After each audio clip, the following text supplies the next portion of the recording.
everyone, welcome back to This Week I Listened To. Yeah, it's been a while, I've had to just take a week out, but this is my series on my second channel where I give you a little overview of the music I've been listening to over this last week. And with this episode this week, I've decided to go with a theme. And the theme is a particular instrument that I have right with me here. This is an Appalachian Dulcimer.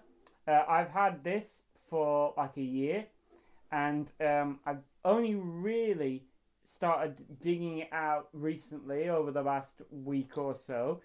I played it for a spell after I'd first got it, and the theremin kind of took over earlier this year. But this instrument also has a lovely sound, and I have in fact done a little Instagram video of it when I first got it, but I never did like a full demo of it, and so this is kind of me making up for that. But this instrument, the Appalachian Dulcimer, is played lying down on your lap, rather like a pedal steel. Like a pedal steel, it also has its roots in folk and country music. The instrument uses an open tuning, and so we have a D string here, an A, and two D strings here tuned in unison. So we get this nice open chord feel.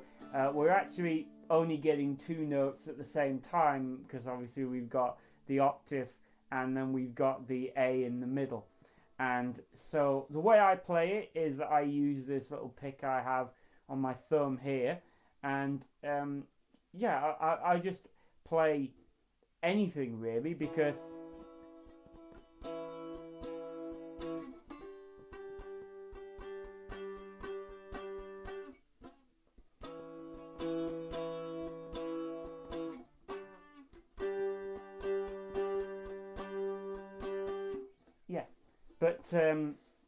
as you can hear, it's got that very bright sound. It's kind of like midway between an acoustic guitar and a mandolin.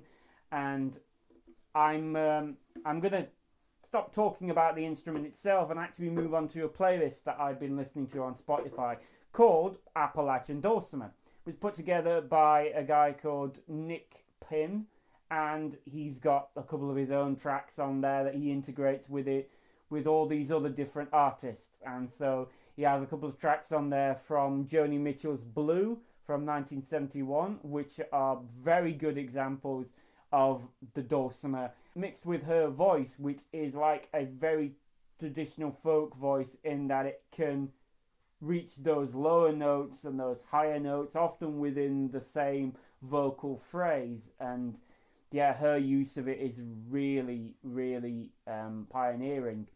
You've also got the more traditional artists and uses. You've got a couple of old folk recordings taken from the Library of Congress and from other places. A couple of other highlights for me were Richard and Mimi Farina, who have a song called Pack Up Your Sorrows, which is very nice. It's this very nice early 60s type melody over this dulcimer backing. There's also a song on there called Canyon Moon by Harry Styles. It's taken from his recent Fine Line album. I can't speak for the album in of itself. I know it proved quite popular with critics, but I will say Canyon Moon is a pretty decent song. And so that playlist was good to dig into, to see the dulcimer in all of its uses. A lot of it, has to be said, it's either folk or it's folk pop. There's traditional, there's Irish folk on there, and there's more American folk music. But it'd be nice to see, the usage of a dulcimer in pop music, because I feel the Harry Styles song is a song by a pop singer that uses dulcimer, and I'd kind of argue there's a difference there.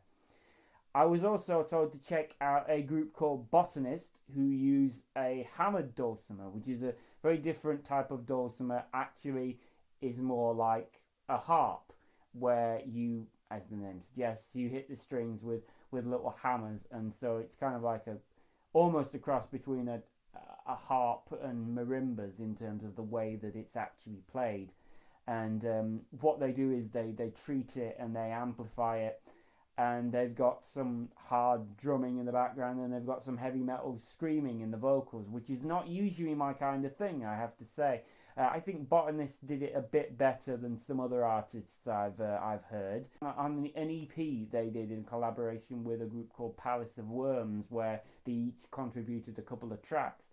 They did some good stuff on there where there was some interesting mixing with the vocals, and it wasn't just screaming.